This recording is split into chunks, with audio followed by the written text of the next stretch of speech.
kasih buat tim Praise and Worship yang sudah sangat luar biasa, tim multimedia yang sudah sangat luar biasa. Selamat sore, shalom Bapak Ibu. Shalom. Shalom, puji nama Tuhan. Sekali lagi saya ucapkan selamat datang kepada Mas Tinus yang baru pertama kali datang dari Pakis Haji. Kemudian ada Mas Sivo beserta Mbak Vivi. Selamat datang. Mungkin kalau ibu-ibu yang kenal Kak Yosi kalau di kaum wanita ya, ini putranya. Kalau Mas Nando sudah yang kedua ya datang ke sini ya, sudah yang kedua ya. Tapi kalau ketemu sudah sering. Puji nama Tuhan Bapak Ibu. Sungguh luar biasa. Kita akan belajar bersama-sama tentang kebenaran firman Tuhan. Kebenaran firman Tuhan ini saya dapatkan tadi pada waktu perjalanan kami pulang dari Solo, Bapak Ibu. Jadi apa yang Tuhan, yang saya pribadi siapkan, ternyata Tuhan berbicara sesuatu yang lain. Kita akan belajar bersama-sama ya. Oh iya Bapak Ibu, Bapak-bapak khususnya untuk gitarnya, semoga di Rabu depan sudah datang. Ini kami lagi pesankan, ya. Kemudian Kak Jok sudah bisa mulai disetting untuk latihannya ya, yang tidak mengganggu jadwal yang lain ya. Apakah di hari Minggu yang bisa kumpul semua, kan ada Mas Dika yang kerja kan, yang bisa. Oke. Nah oke, Bapak Ibu kita akan bersama-sama buka di Yeskiel 37 yuk.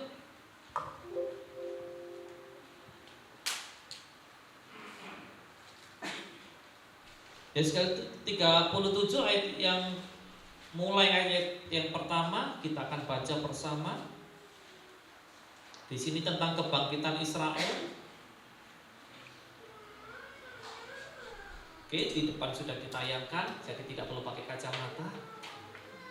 Bapak Ibu, kita akan baca bersama-sama ayat yang pertama dulu Bapak Ibu ya. Pada waktu di perjalanan Tuhan tunjukkan, ini adalah sesuatu yang luar biasa Bapak Ibu. Jadi selama ini saya cukup sering membaca ayat ini, tetapi Tuhan mengajarkan ada sesuatu yang baru di sore hari ini. Nah, tapi sebelumnya selama perjalanan sebetulnya ada sedikit di hati saya ini ada sedikit ganjalan Bapak Ibu. Mengapa? Saya kemarin pada waktu kami di Solo, mulai hari Minggu kemarin pulang kami langsung ke Solo Bapak Ibu, puji Tuhan setengah 12 malam kami tiba di sana. Hari Senin Selasa sampai tadi pagi saya bertemu dengan beberapa dari 2 bank Bapak Ibu, dari 2 bank. Mereka mengatakan hal yang sama. Saat ini kalau kita berbicara ekonomi itu sungguh menurun. Jadi banyak angka-angka ekonomi yang semakin hari semakin memburuk. Nah, kemudian dikatakan juga diperkirakan di tahun 2025 kondisinya akan mencapai puncak tanda kutip resesi kita. Nah, saya bertanya Tuhan apa? Apa yang harus dilakukan? Ternyata Tuhan berikan ayat ini, kita akan baca bersama-sama. Tapi yang ada fondasi yang nanti kita akan lakukan, yaitu setiap keluarga harus membangun mesbah doa. Karena di sana adalah kunci utamanya, mesbah doa. Nah, nanti untuk mesbah doa kita akan bicara secara terpisah ya. Kita akan baca dulu. Nah, kita baca yang pertama. 1, 2, 3.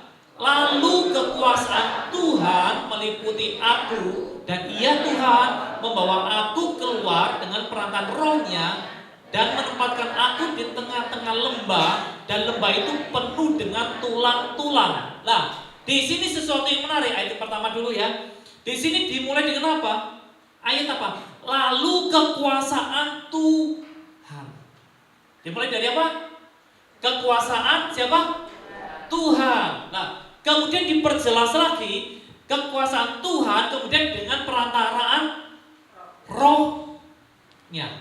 Di sini Roh-Nya berbicara tentang Roh Kudus, berbicara Roh yang besar yaitu Roh Kudus. Nah, di sini sesuatu yang menarik Bapak Ibu. Sesuatu yang menarik. Mengapa ayat ini dimulai dari kekuasaan Tuhan yaitu Roh Kudus? Nanti kita simpulkan Bapak Ibu. Ternyata salah satu rahasia, nanti kalau kita lihat keajaiban terjadi saat kita hidup di dalam kekuasaan Tuhan.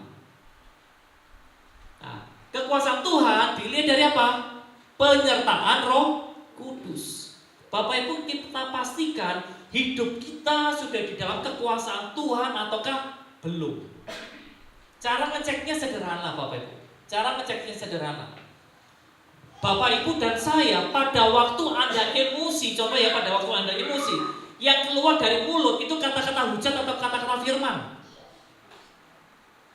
Kalau kata-kata hujat, kata-kata amarah, itu berarti kita belum dalam kekuasaan Tuhan. Tetapi saat kita yang muncul adalah kata-kata firman, oh iya, Tuhan ampuni kalau aku marah, ampuni Tuhan. Oh iya ya Mas Denny ya, memang ini bengkel berarti yang saya sudah selesai itu mungkin baru dikerjakan, belum selesai. Kata-kata firman itu berarti kita sudah hidup di dalam kekuasaan Tuhan. Sama Bapak Ibu. Bapak Ibu, profesi kita apa? Ada mahasiswa. Di sini mohon maaf, ada pengangguran, ada tukang ojek, ada guru, ada full timer. Tidak peduli apapun profesi kita, saat kita hidup dalam kekuasaan Tuhan, maka nanti di ayat berikutnya mujizat Tuhan akan lakukan di dalam semua aspek hidup kita. Tidak peduli apa pekerjaan kita, karena kuncinya adalah apakah kita hidup di dalam kekuasaan Tuhan ataukah tidak. Nah, contoh sederhana. Mas Esra, rencana lamaran kapan Mas? Masih lama, belum ada rencana.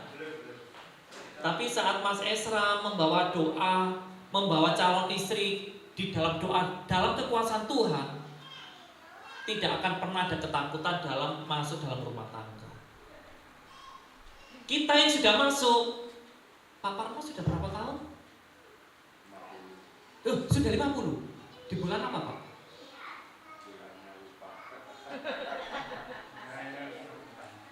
Wah, ini perlu dirayakan ulang tahun emas ini, pernikahan emas ini ya. Nah, kalau kita lihat dalam 50 tahun, saat kita hidup dalam kekuasaan Tuhan, saat kita hidup dalam Roh Kudus, maka mujizat demi mujizat pasti terjadi. Kita tidak perlu melihat status sosial kita apa, pekerjaan kita apa, penghasilan, tidak perlu. Karena firman Tuhan tidak pernah membedakan status, tidak pernah. Yang punya yang 6 suami ya, bukan 6 sampai suami kan Tuhan berkata apa? Bertobatlah dan jangan berbuat dosa lagi. Tuhan tidak pernah menghakimi, karena Tuhan tidak pernah lihat status. Apalagi di zaman itu tidak ada sepeda motor. Ya, berarti sebetulnya status sosial kita dibandingkan yang di zamannya Alkitab, status sosial kita lebih tinggi karena ada sepeda motor. Di sana tetapi di yang status bawah pun Tuhan berkata tidak pernah membedakan status. Lah ini dia, ini yang pertama. Kedua, ayat yang kedua kita baca. Nah, ia membawa aku melihat tulang-tulang itu berkeliling-keliling dan sungguh amat banyak bertaburan di lembah itu. Lihat, tulang-tulang itu dikatakan apa? Amat kering. Tulang amat kering itu menandakan apa? Apakah ada pengharapan?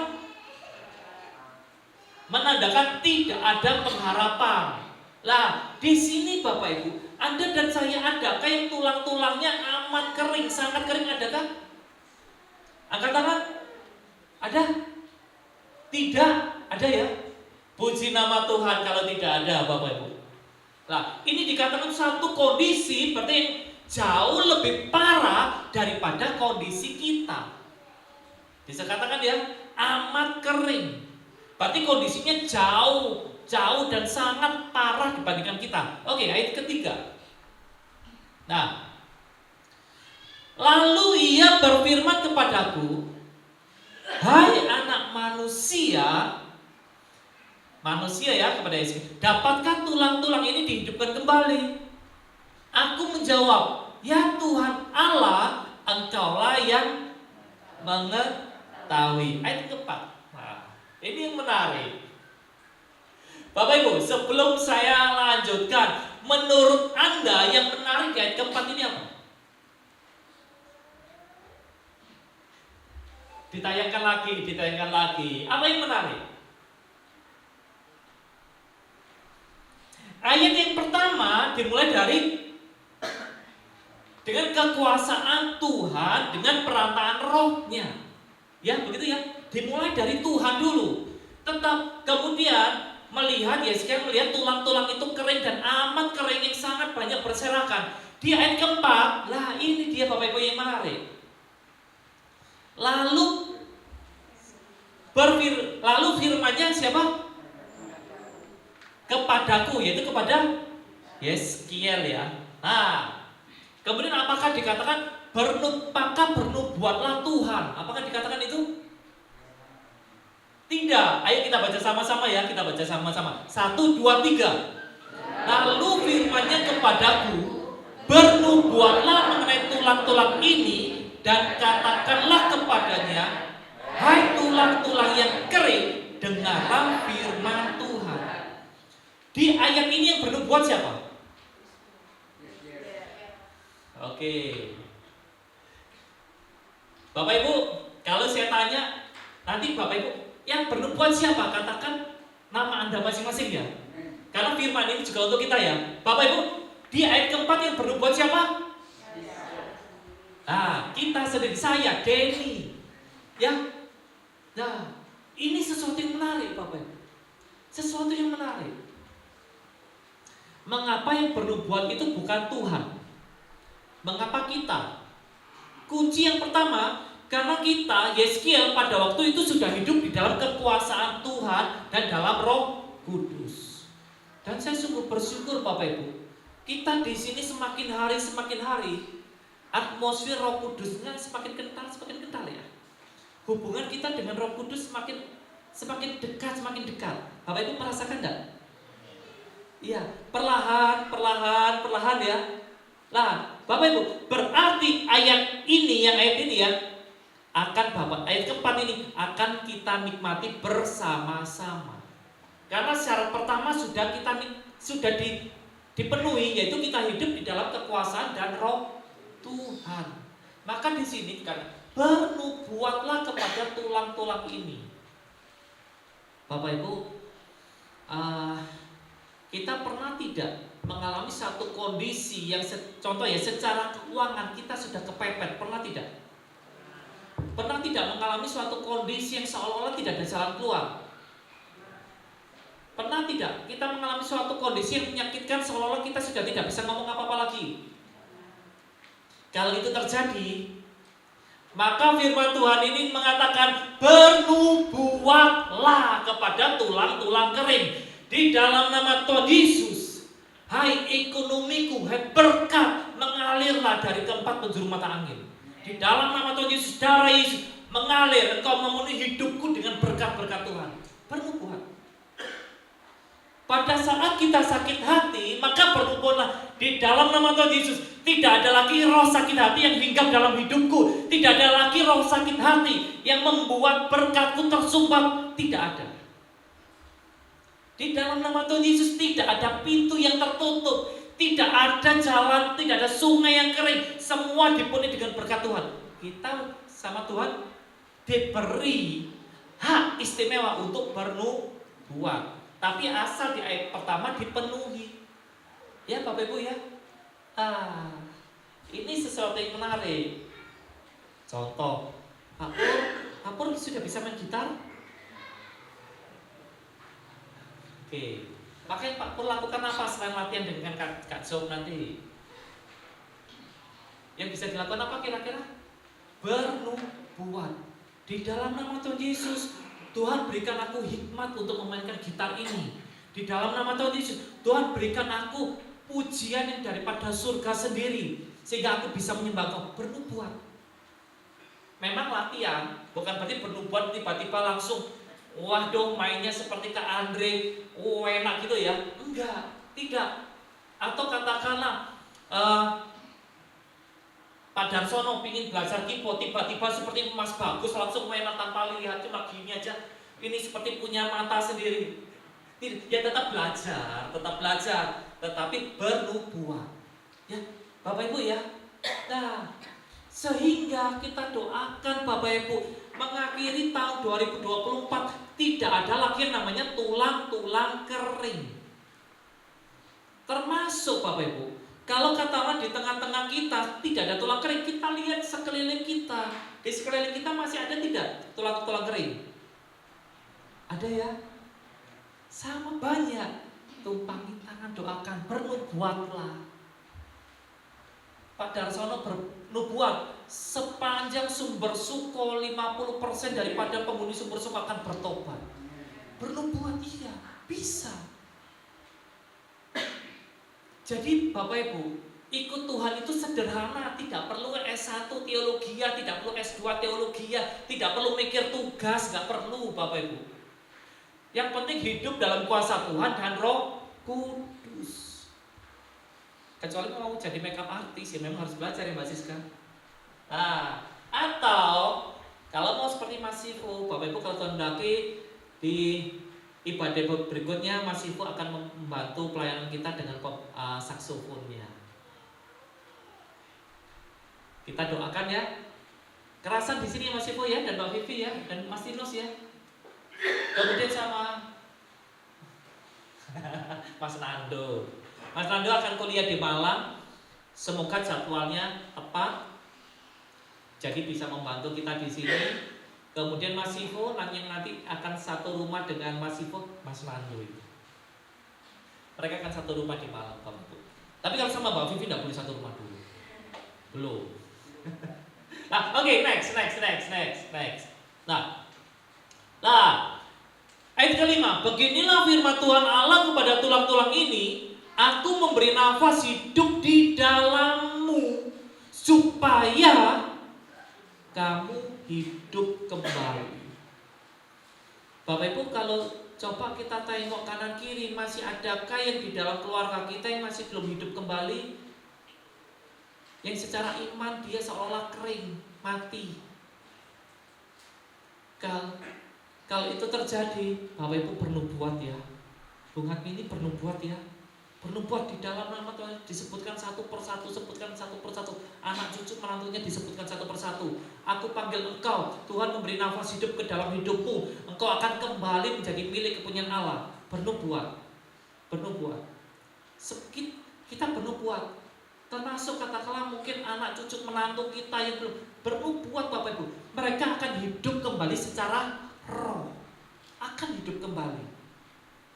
Nah, oke, next. Nah, aku akan memberi urat-urat padamu dan menumbuhkan daging padamu. Aku akan menutupi kamu dengan kulit dan memberikan kamu nafas hidup supaya kamu hidup kembali. Dan kamu akan mengetahui bahwa sekali lagi bahwa Akulah Tuhan. Jadi yang terjadi awal terus itu hanya satu, berbicara tentang Tuhan.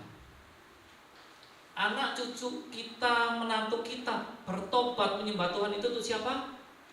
Untuk Tuhan. Bisnis kita berhasil itu untuk siapa? Untuk Tuhan. Pelayanan kita berhasil untuk Tuhan. Keluarga kita karakternya diubahkan itu untuk siapa? Untuk Tuhan. Renovasinya selesai itu untuk siapa? Pak Tohari? Untuk Tuhan. Semua berbicara tentang Tuhan. Kasiska dapat proyek untuk siapa? Untuk Tuhan. Semua berbicara tentang Tuhan. Oh, David bertanding, menang bulu tangkis atlet kita Bapak Ibu. Untuk siapa? Untuk Tuhan. Semua berbicara tentang Tuhan. Bapak Ibu. Nah, ini oke. Nah, kita mungkin langsung ke ayat ke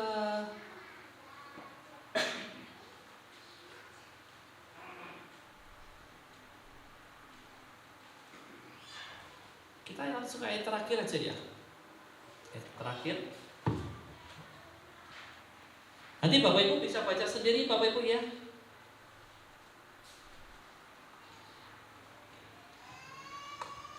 Nah, ayat yang ke-14, ayat ke-14.